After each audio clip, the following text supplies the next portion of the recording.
Hello and welcome to the hottest of the hot vendors. This is a little moment where folk can relax a little, apart from the hot vendors, because this is almost the game show part of the evening. One of the fun parts of my job is to edit the quarterly hot vendors publication that we do. And I would urge you all to take a moment to pop to our booth at some point and get yourself a collection of the last 80 of the OneOffice hot vendors that we've already published. And today we've got 6 of the latest hot vendors with us for a bit of a shootout for the title of hottest of the OneOffice hot vendors for this event.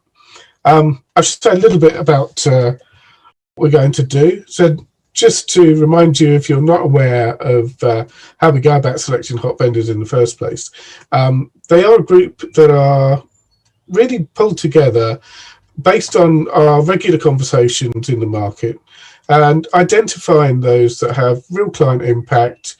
They look like they're making some impact in our OneOffice framework.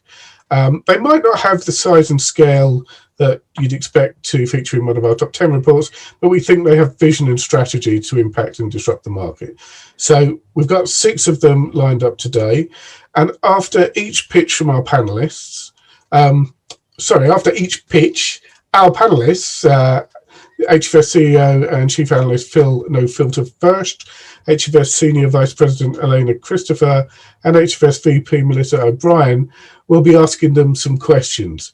Now they just have, our pitching teams have just 2 minutes each, so it's going to be very elevator pitch, and then they'll be followed with 3 or 4 minutes of questions from our guys. And then at the end of that, each and every one of you in the audience gets to vote on which of them is our winner for today. So at the end of the session, we'll be saluting our winner, the HFS OneOffice hottest of the hot vendors, June 2021. Just to remind you, a lot of the guys that we talked to, a lot of the emerging hot vendors have a real impact on our emerging tech platform and can be identified as having a real impact in this world. So listen out for where they can make a difference in native automation, business process change, and data and decisions. So without further ado, I'm going to call forward the first of our presenters this evening, which is from Amplo Global. We have CEO Anirban Bhattacharyya. Now the stage is yours.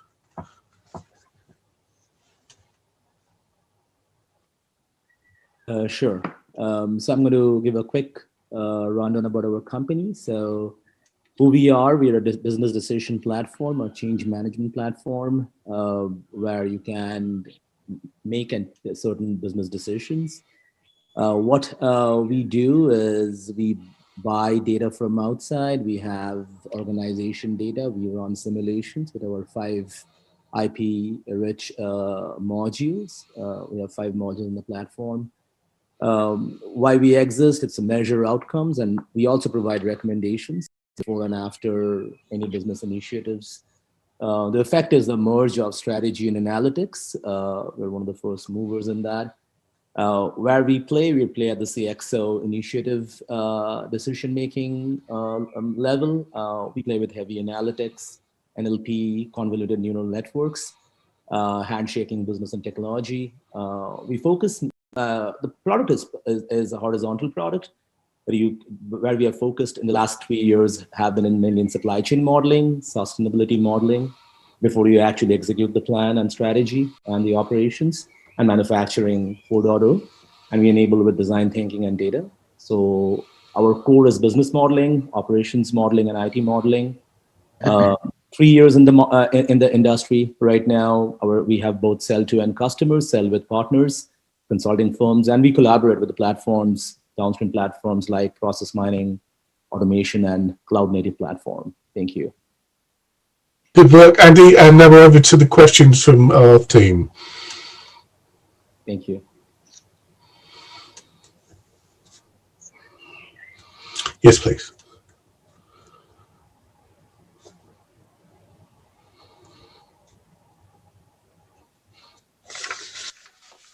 And Phil. And Phil.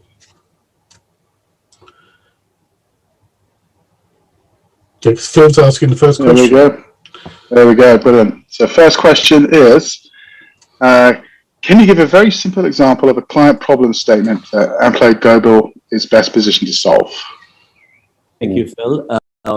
So one example that comes up direct in my mind is where we have modeled reusability and circularity on the sustainability piece for a fashion retail company. We basically took their organizational change data, platform data.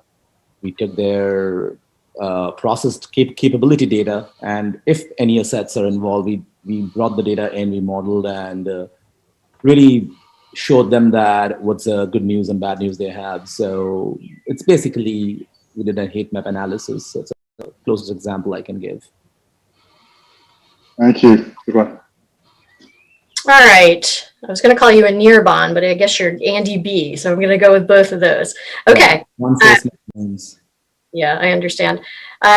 You guys, you're interesting, but I'm not sure I can fit you easily into a software category. You sort of look like process mining or process discovery, what we refer to as an umbrella category of process intelligence. Help us explain to us how you're different, please. So one step before process mining. So you're a capability mining or a scoring engine, handshaking with downstream process mining organizations. So we do causal analytics between two capabilities and hand over the heat map analysis to the process miners. So a capability consists of many processes. So we play at the capability level. That's where the handshaking happens. Got it. Thank you for that. Thanks, Andy. Last question for you is, why should Amplo Global be our hottest of the hot vendors? Thank you. So, I mean, first of all, we play in the strategy and analytics space. So I would say that we are very uniquely positioned with the product. We're the first mover in the ecosystem who has productized and democratized strategy and analytics and the measure of these programs. And we're the first change management platform, really first change management platform. We can measure outcomes and recommend outcomes, and we have 6 IPs that are all approved by USPTO and globally as well. And we really collaborate with downstream products and services. So we are here to collaborate, not to cannibalize. Thank you. Thanks very much indeed. So we'll move straight on. We've got to keep up a sharp pace here. And our next presenter is Marshall Sied, who is the founder of Ashland Partners. Thank you. Thanks, guys. And I just want everybody to understand I'm coming from Chicago, and it is very hot here today. So just wanted everybody to be aware of that. Yeah, you can go through these animations, please. Perfect. Thank you. So Ashland Partners is a service-first organization. We really leverage kind of best-of-breed intelligent automation to help our enterprise clients that are primarily global achieve the outcomes they're looking for. It's really about automating decision-making across these 4 A's. We are also very focused on the people side. So we very much prescribe to HFX vision of the AAA trifecta. We just kind of add the advisory piece up front because we really want to acknowledge the future of work change management component of this. We have seen it kind of in the trenches that everybody wants the change until it happens to them, and it's important to usher organizations through that program.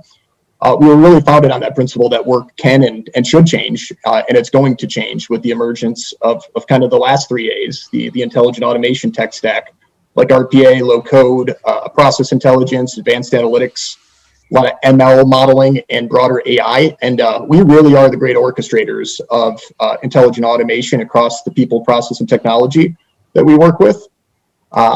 I think another key component of kind of calling out what Ashling does and what the value to the market is that this orchestration really does require what we would deem as a modern consulting organization, a modern professional service group. That is centered on those outcomes, that is like laser focused on intelligent automation as opposed to kind of dabbling in it.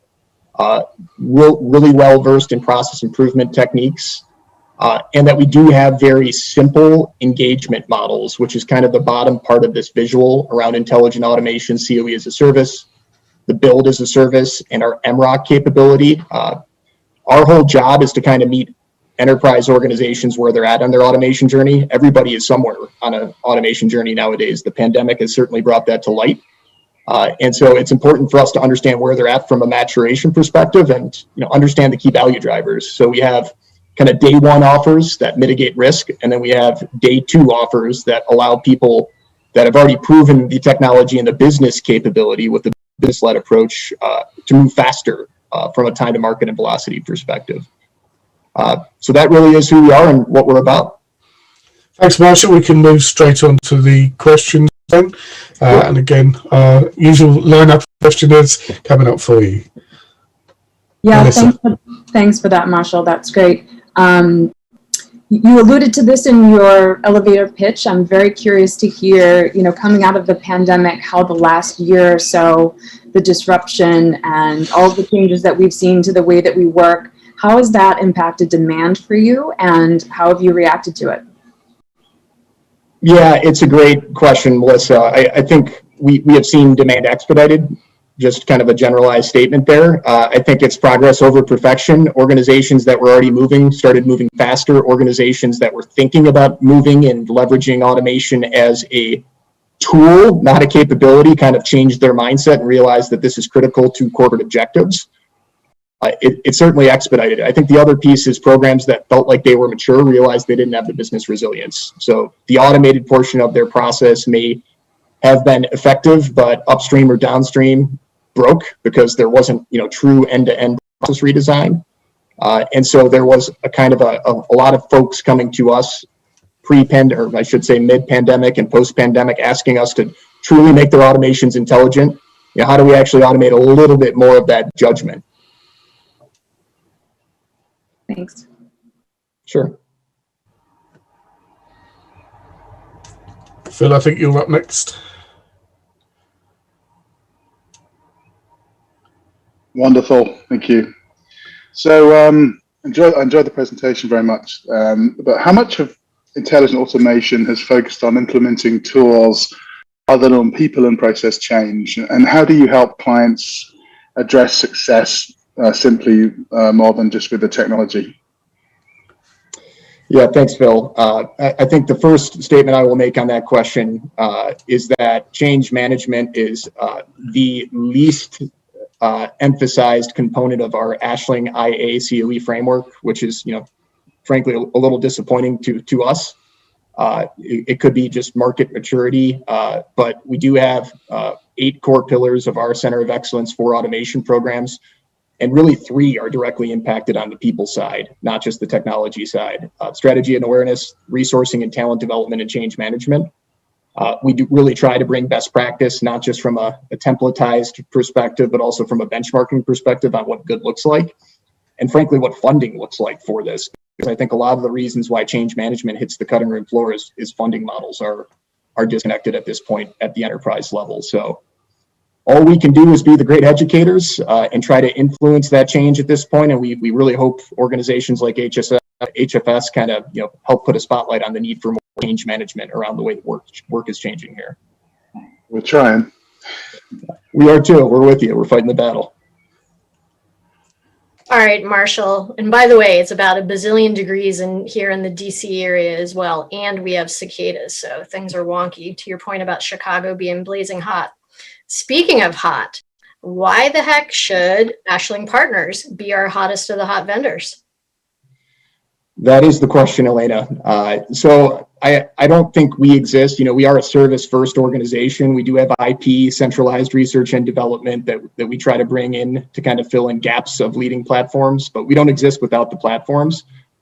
I think the reality is you need a blueprint for success, right? If the platforms are the brick and mortar, the enterprise apps are the brick and the automation is the mortar. I mean, we are the specialized skill set and the architects around these programs.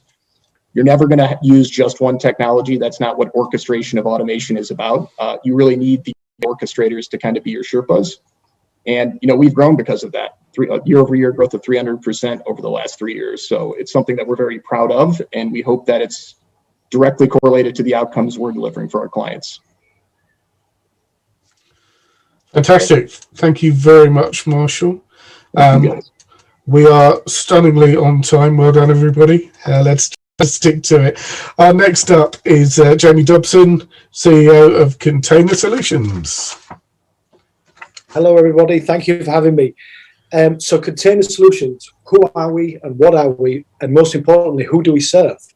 So we serve companies who want to become cloud native. So they want to shorten their time to value, get to the public cloud, reduce risk, sometimes reduce cost, but that's not the most important thing. If we see everything through their eyes, what it is that they want to achieve, it's the next step.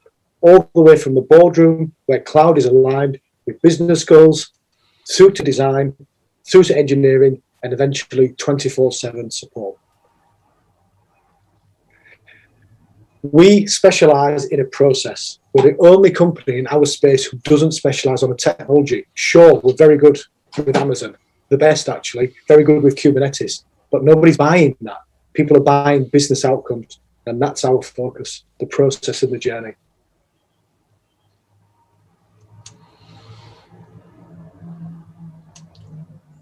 You happy with that, Jamie?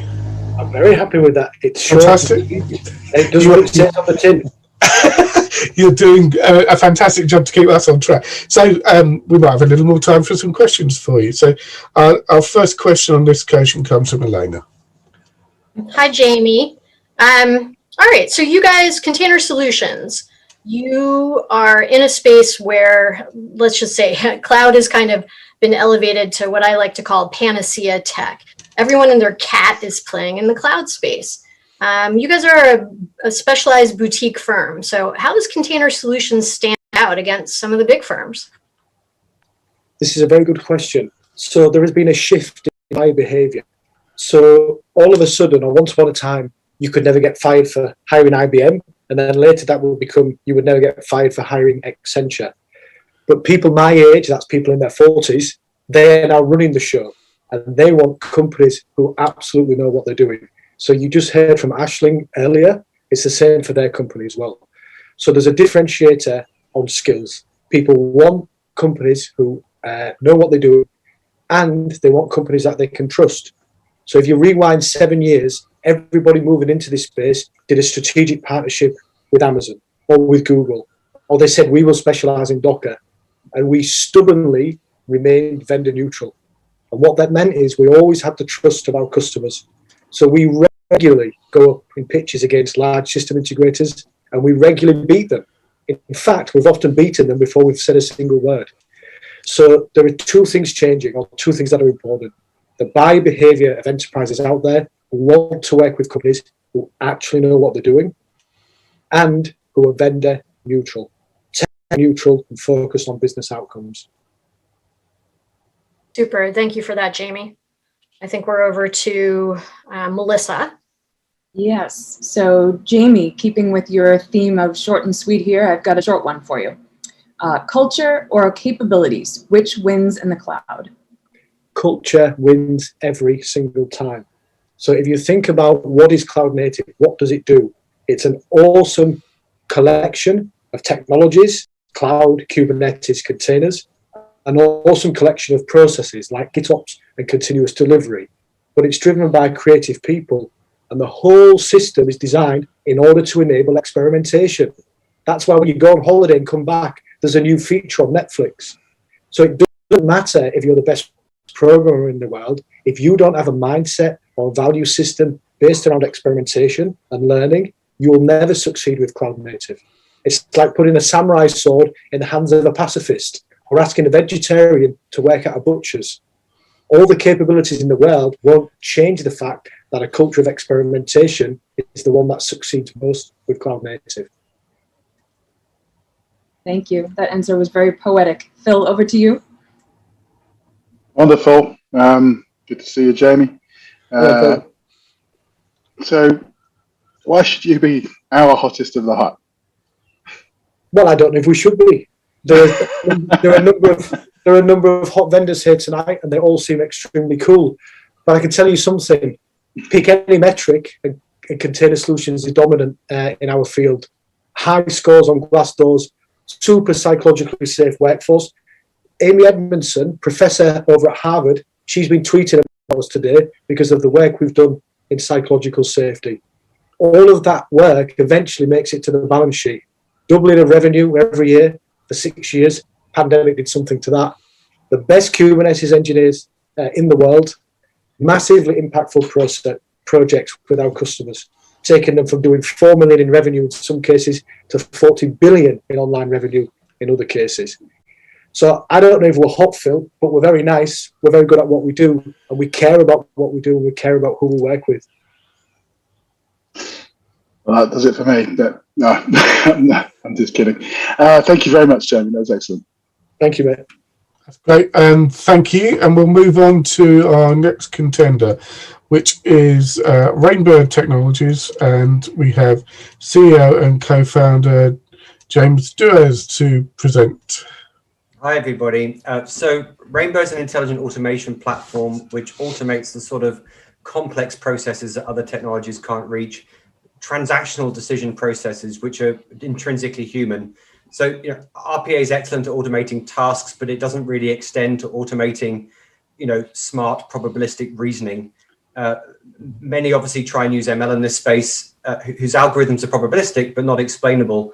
And of course, we all know many don't yet have the clean bias-free data to build them from. There's always been a gap between these technologies for something that can automate complex probabilistic decisions, but that's also explainable, which is increasingly critical in regulated markets. And that's really Rainbird. Everything we have is democratized. We are an enterprise B2B SaaS platform, although we deploy in any environment behind firewalls. We have a visual modeling studio, which enables experts to model knowledge, not as linear decision trees or simple processes, but as knowledge maps. And these can be connected to any number of external systems, enabling human-like nuanced decisions at scale with a rationale for every judgment. We also enable domain experts, not just data scientists, to create machine learning models, but we elevate data's value because our ML models can be tightly integrated into these human-made knowledge maps, which basically enables statistical predictions. We mustn't forget that that's ML is predictive, to be combined with automated judgments to create superior decisions.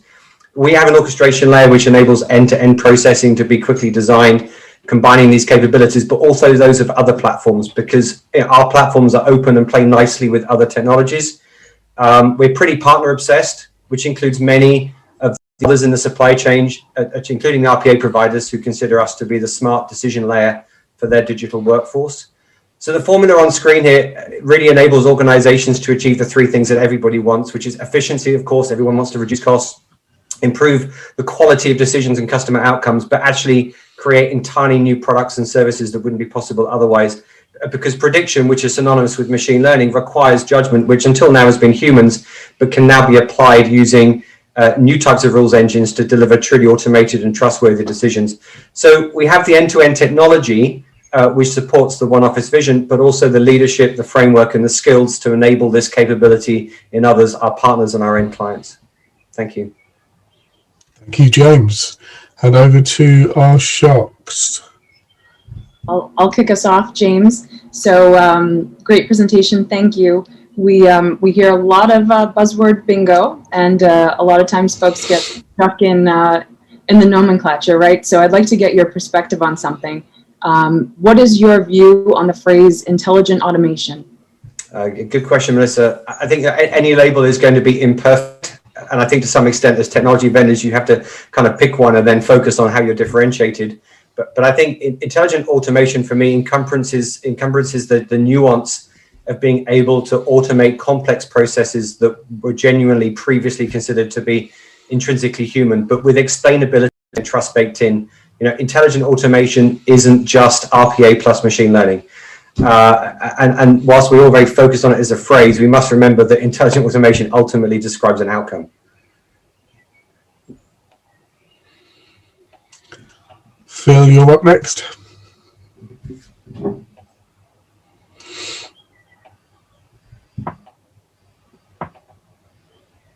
Phil, I think you're on mute.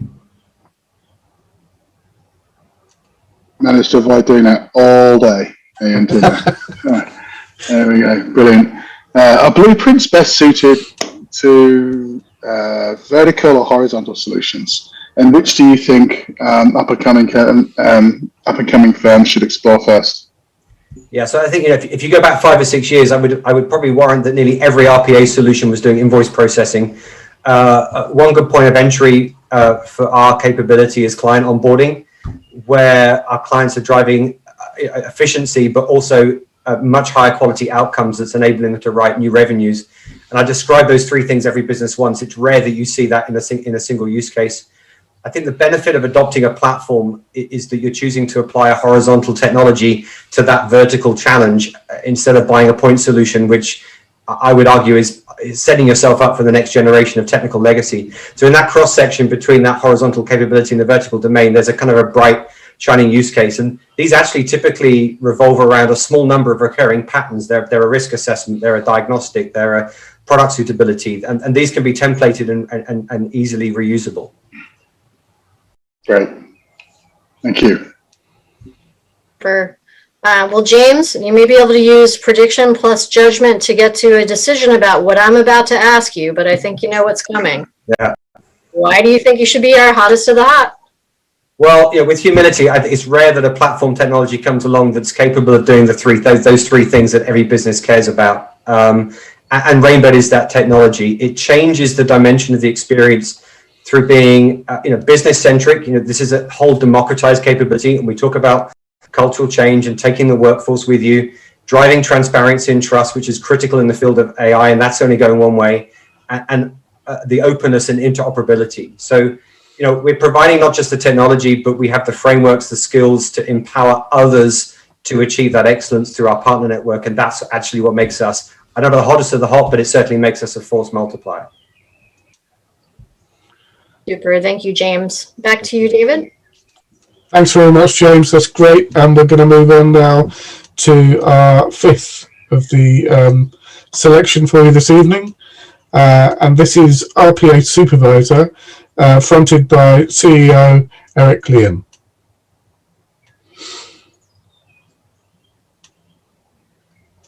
Hi, thanks for that.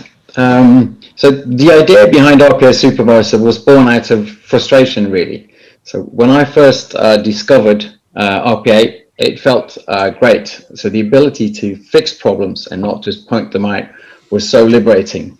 However, a couple of years and 40 odd RPA implementation later, cracks started to appear on the surface, and my sort of infatuation started to wane a little, with customers being frustrated due to sort of increased operational cost, inflexible orchestration, bad utilization, and a lack of management information. So we addressed this with the different RPA vendors, and it was actually Dave Moss from Blue Prism who said, Eric, you know what you want, you know what your customers want. Why don't you become a technical alliance partner and build your supervisor? And that's exactly what we did. So we needed a bit more market research, of course, and that revealed that these problems that we experienced were universal, regardless of where you were in the world or the size of your RPA implementation. These were the same problems everywhere. So what we set out to do was to build an automation management platform with the business and customers in focus. So that meant, first of all, no more scheduling.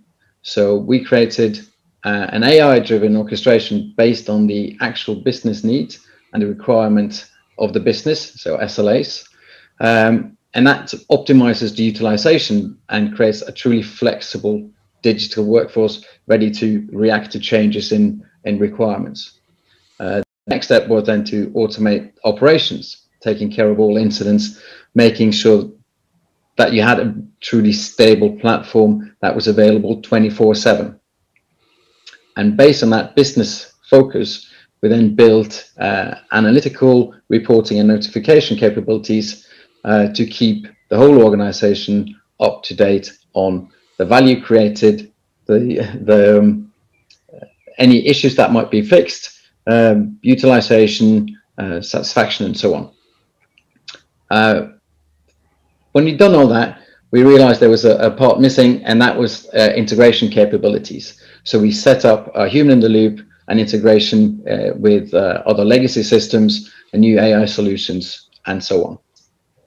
So I guess now we're what many analysts call the hyper automation orchestrator, but we're sticking with Rpa Supervisor. Getting to like Eric. RPA, getting to like RPA Supervisor now. There we go. So RPA's in your name and it's in your core focus. So what are your plans for growth? Are you going to look to go beyond RPA? We are, and we have already, but we've got RPA Supervisor as a name, but it is an automation management platform, and with that business focus at the core. But what we're focusing on extending now is increase to multi-vendor and multi-instance support beyond what we've got. So you can run multiple vendors, multiple instances, and manage them all from one interface. Supporting on-prem, cloud, and hybrid implementation with support for increasing and reducing the number of digital workers as workloads goes up and down. Consumption-based pricing, particularly for vendors and managed service providers. Even some of our larger customers are using that. And then more integrations. So integration with all of the more popular platforms and so on, to provide that single view into all of your automations. It could be a native automation supervisor. It is. It is the technical engine behind your OneOffice. We'll allow you to do that.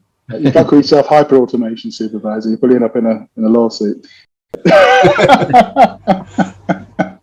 Thank you. Excellent answer. Thank you very much, Eric. Thanks. Hi, Eric. All right, so we've talked a lot about business outcomes today as one of the recurring themes throughout our symposium. So your company and your tooling, it was essentially built to help automation work better for clients. So talk to us a little bit about some of the most impactful results that you can really offer and help your clients achieve, Eric. So there are some, I don't want to call them boring, but there's point numbers. So it increases your capacity by a minimum of 50% on your RPA. It reduces controller and management effort by at least 75%. But in terms of impact, it's got more impact on making RPA part of the business and business focused, so outcome focused. It's not about having the highest utilization, it's about having the right utilization that optimizes value. And then for our largest clients, banks, compliance, stability, responsiveness just make a massive impact to them. Some of the smaller ones focus more on the cost savings, and that freed up time to scale up faster. And process owners, it increases the confidence in the digital workforce, which also then allows for a lot more processes to be automated. If I can add a personal thing there, to me, the most impactful thing is a bit cheesy maybe, but happiness to see that the customers, when we've solved their problems and challenges and how that changes their day-to-day life, they don't need to check things every morning, night, weekends, and so on. That's a great feeling. It's I'll just make quick note of that, which is it's satisfaction from being able to deliver some kind of return to your clients. I'll quickly say, to paraphrase my colleague Tom Reuner, it also reminds us outcomes are always in the eye of the beholder. All righty. So, and that's why we do 100% return on investment promise. Interesting. All right, Melissa, over to you for the big question. Yeah, but you can guess, Eric. Why should Rpa Supervisor be the hottest of the hot vendors today? Well, I'll go with Jamie. I don't know if we should, but I like the fact that we work well with all the other five, so we complement them in many ways, and we could easily integrate, and we see the benefits of that. But to me, it's the fact that we instantly solve existing problems. At the same time, we create opportunities to scale faster and to drive hyper automation and digital transformation at true pace. So I think that feeling of solving today's problems and making tomorrow's opportunities would be my pitch there. Thanks, Eric. Thank you very much, Eric. Stick around. We are now going for our last hot vendor of the evening, or it's the evening for me at least. So Expert Rule are being represented by Alex Bentley, CRO. Yeah, hi David, thanks everybody, and it's been great just to listen to everybody else's pitch. Is really interesting, and just really picking up on the theme of automation. If the last 10 years have been characterized by intelligent automation, what we're really talking about, as James said, it's about automation of transaction processing. And we see, RPA, it's that low-hanging fruit, it's that foundational layer. So, how do you build on top of that? Where do you go next? And we see a huge amount of untapped potential because businesses are still relying on human expertise to solve problems and to make decisions. That's a huge part of what businesses are about. And at the same time, as you can see in the slide, what we've also observed is this sort of appearance of digital assistants, so conversational AI, deflecting inbound demand by handling simple requests through this chatbot solution. But what about the more complex interaction? So things like selling or supporting complex products. What about upselling, cross-selling, retentions, negotiations, managing risk, managing compliance? These are all things that require a high amount of agent or human effort and time. And also, because of that, and because they're so critical, there's a real lack of consistency and driving consistent outcomes across the business. And that has a really critical impact on the overall customer experience. So how do you address it? And this is really where we play with our digital advisor proposition. So the digital advisors really elevate beyond digital assistants and handle some of the more complex processes like I've just mentioned. And we do that in two ways. The first way that we do it is we guide the agents. We make every agent your best agent. So we guide them through the process by prompting them with the right questions to ask, providing them with guidance, providing them with suggestions on personalized offers and recommendations to solve those problems. So we work through the problem. The second way that we provide our service is completely self-serve. So, and this is really about extending the scope of self-service.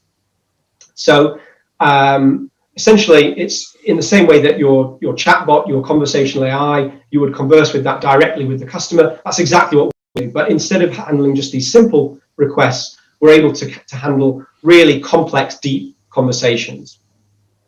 And what's really powerful about that is it's channel agnostic. So you get exactly the same customer experience, irrespective of whether you're coming through via the agent channel or whether you're self-serving. So how do we do it? So there's three components that combined bring together our solution. The first one is digital decisioning. So we've got a really powerful decisioning engine. This is decision engineering, we call it. It's learning from people. It's predictive, but it's also rapid and it's low code. So it's aimed at business users. Those business experts, those SMEs, are the guys that are building that knowledge and building that knowledge base to then push out to the front office. And it's completely auditable and transparent. So that's the first. The second thing is that we offer what we call decision mining. So this is really using machine learning to interpret and learn from data. And that overlays on top of the knowledge that we've learned and developed from people. So you've got the skills and the knowledge from people, plus you've got this learning and interpretation from data. And that does two things. Need to start wrapping up now. Okay, yeah, nearly finished, yeah. The first thing that does is it optimizes the customer journey. And the second thing that it does is it enables you to deliver a really personalized decision for each customer. And the third and final thing is that we provide conversational AI to understand that customer context and need. So it's that intersection that really makes us unique. Thanks very much, and we'll move straight on to the questions. I think Elena's asking the first here. I sure am. Thank you, David. Alex. Yeah. All right. So conversational AI, it's most definitely a very, very crowded space out there today. I can think of maybe even hundreds of vendors that claim to have the best NLP machine learning capabilities, and all sort of making the statement about, we get you beyond fact-based digital assistance. So help us understand a little bit about expert, what really drives the differentiation for expert pool? Yeah, it's a great question. So we take a completely different approach. You're absolutely right. It's a very crowded space. So rather than starting with, the natural language processing, natural language understanding, and then adding these simple conversational flows to handle those simple requests, we start from the other end. So we're starting from the digital decisioning capability, and then we're making that conversational. And that enables you to deliver these deep, complex, and personalized conversations, those conversations that provide high value to the business. Super, thank you for that. Melissa, I'll hand over to you, please. Sure. Yeah, Alex, nice to see you. You mentioned a few things in your presentation here that that caught my eye. As you know, I've spent a lot of time in this agent world, and I know how difficult it can be and frustrating for folks. You mentioned the complex, deep conversational capability, which is is important and it's admirable, but you also mentioned the consistent outcomes. Can you share a bit about what the outcomes are that the folks using your digital advisor, can you share with us some of those outcomes, please? Yeah, sure, no problem. Yeah, I mean, I think, in short, we really drive business performance, so we can impact both the top and the bottom line. And to many of our customers, we really are mission critical. So let me just give you three examples. So the first one is for WNZ. It's the Department of Social Security in New Zealand. And what we're doing for them is we're advising on benefit entitlement. So we're working across a massive contact center, 3,000 agents, and then we're guiding them through what is really a complex and sensitive area. And so the benefit that they're seeing is really operational efficiency in the first place, because they're able to get to the right answer and be guided through this minefield very, very quickly and easily. They're getting that consistent customer experience. And similarly, with another major customer of ours, SFR, so this is France Telecoms, they've got a large number of products to support. So we're providing the technical support for them. Because there are so many products to support, it's very difficult to find one agent that will have that knowledge of that complete product set. So when they implemented our product, what they were able to do was any agent can now answer any call.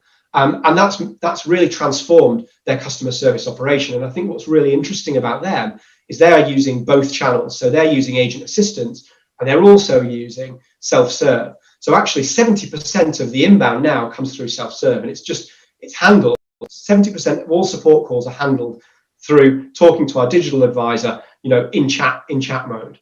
And that's made a massive difference to AHT. It's transformed their first customer contact resolution. And it's also really increased customer satisfaction. And the third one, and I'd say this one perhaps is probably the most transformational, is we sit right at the heart of the sales process for a commercial manufacturer called Arneg, and they have really complex commercial refrigeration products. They kit out large-scale supermarkets across the world. And what we're doing is we're driving that sales process, so the configuration of all of their products. And this has really transformed their business as well. So we've halved their sales cycle because it's no longer dependent on bottlenecks through those key individuals. We've also enabled them to expand and offer partner distribution, because now their partners can provide the same level of sales expertise as their internal people. And finally, just to summarize the impact that it's had over time, their business since implementing has grown, the revenue has grown by around 300%.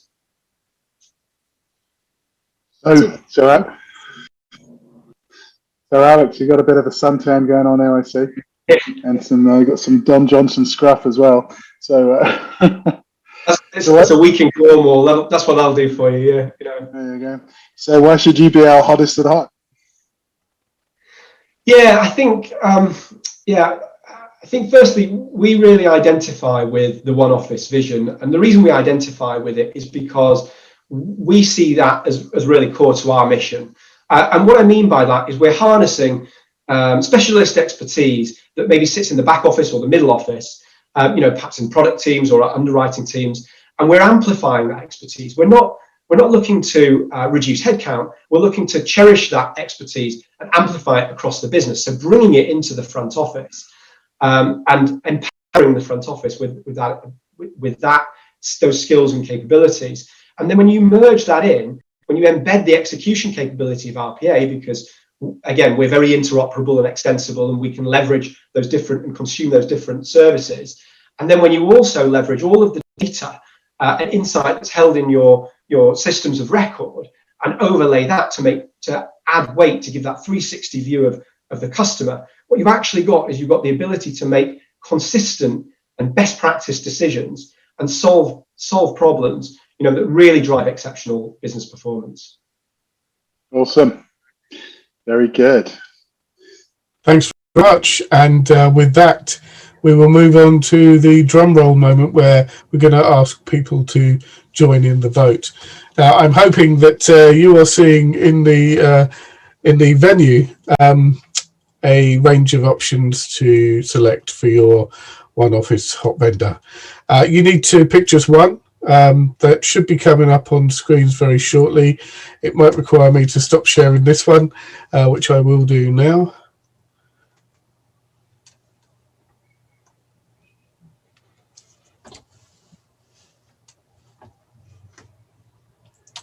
And so the vote should be coming up as a clickable option for you any moment. Fraud. There's no fraud going on, I hope.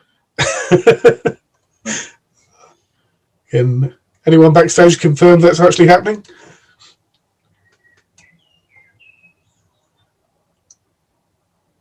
Well, I hate dead air, so in the meantime, whilst we're hoping that vote appears, fingers crossed, I'm going to ask you each to tell us one thing about one of your competitors that you think stands out for you.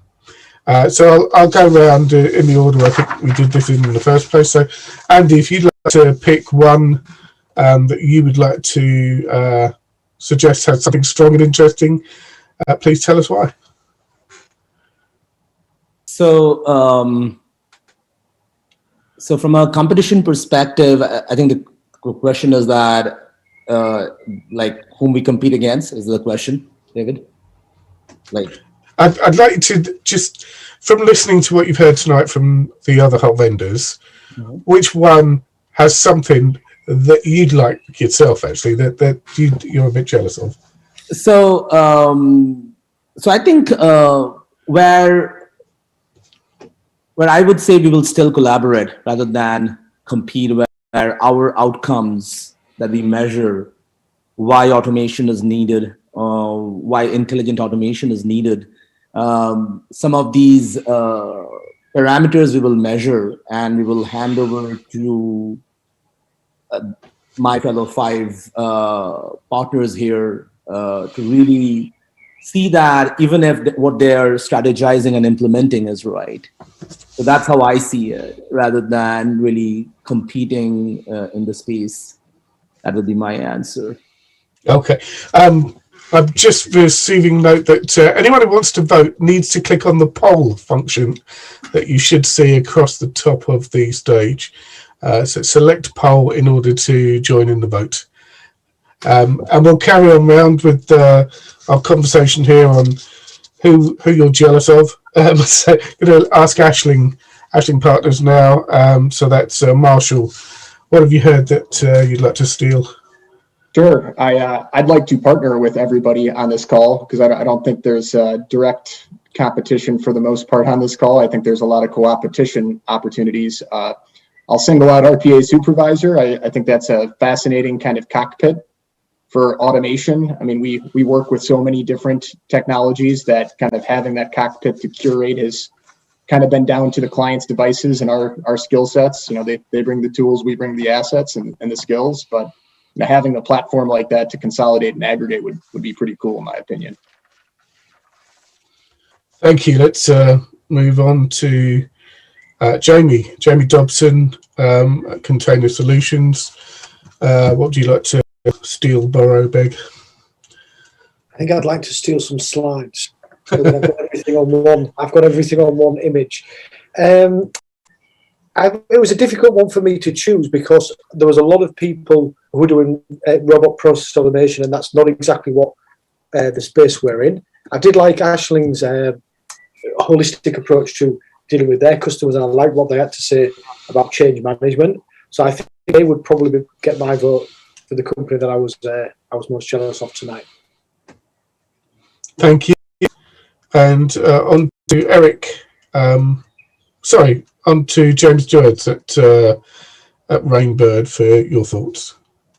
So yeah, it is a difficult choice actually, because I think everyone's done very well. Ashling, the holistic approach shifts the discussion beyond RPA, which I think is very constructive. I think I'm probably going to say expert rule. We are actually very different, but we have a lot of similarities. I guess certainly superficially, the democratization of AI is important, and we're also fans of low code.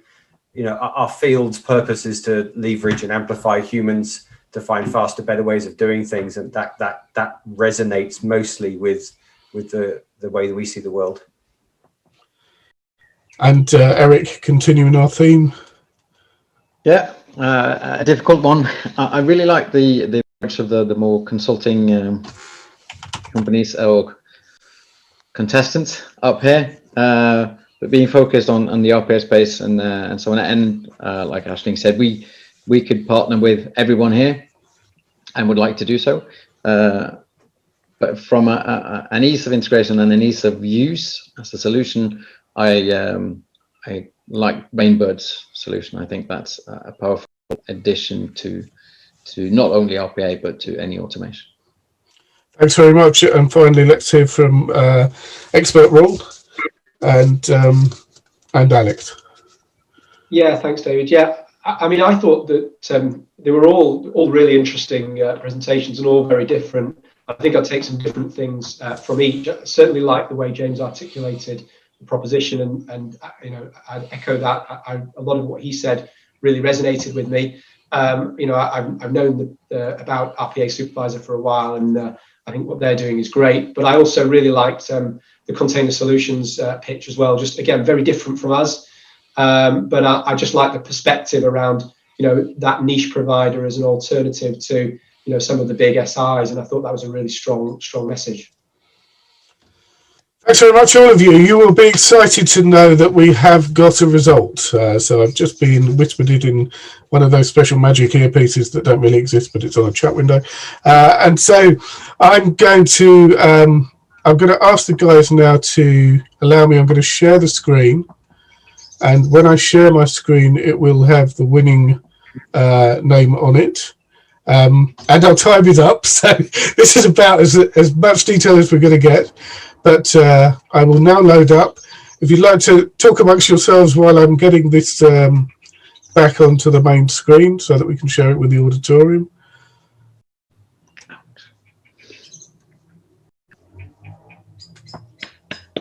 Hoping the guys can do this. Well done.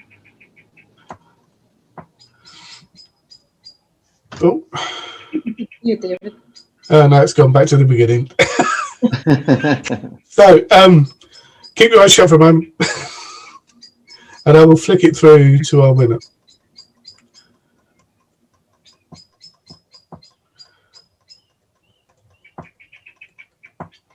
I know the tension builds. Oh, and damn it. But that is the final and accurate winner. Congratulations, Expert Rule. Congratulations to Alex for talking on their behalf this evening. Phil, I don't know if there's anything you'd like to add before we get a quick word from Alex. It's a good idea not to shave. No, well done. Well done, I think Expert Rule. They've been around for a little bit, and I think you've really positioned the company in a very exciting direction around conversational AI. I love what you're doing, and we've had a kick around of your kit as well behind the scenes. So congratulations, guys. And I was actually very impressed with all of the folks today. So well done, and a lot of people have enjoyed the session, getting a lot of notes. So thank you. I hope you've all got some impact, and we'll create some nice partnerships as a result of this. I should say there have been a good spread of votes for everyone tonight. It's not a miles ahead winner, but we have got a clear winner. So, Alex, anything you'd like to say? I think just thank you. It's been really appreciate the opportunity to present and listen to my fellow panelists as well. So yeah, just really pleased. Thank you. Yeah. And I'd like to thank you all for keeping so well to time. Thank you very much indeed, and have a good rest of the event. Take care.